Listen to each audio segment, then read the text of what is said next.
বিবাদ ও প্রতিবাদ থাকলেও আলোচনার মাধ্যমে সমাধানই গণতন্ত্র রক্ষার পথ জানিয়েছেন প্রধানমন্ত্রীর রাজনৈতিক উপদেষ্টা ও বিএনপির সিনিয়র যুগ্ম মহাসচিব রুহুল কবির রিজভী।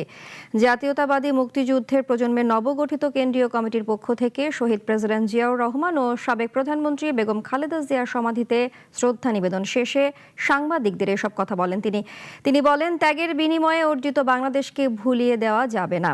জ্বালানি সংকট বৈশ্বিক উল্লেখ করে রুফটপ সোলারের ট্যাক্স কমানোর আহ্বান জানান। পাশাপাশি হাম প্রতিরোধে দ্রুত ব্যবস্থা নিতে সরকারের প্রতি আহ্বান জানান তিনি। সরকারের যে দল আছে এবং বিরোধী দলের মধ্যে আলোচনা, ডিসকাশন, ডিবেট, ডিসকোর্স এগুলো অব্যাহত থাকবে। হ্যাঁ, প্রতিবাদ হতে পারে, প্রতিবাদও গণতান্ত্রিক আলোচনার বা গণতান্ত্রিক পদ্ধতিরই একটি অংশ।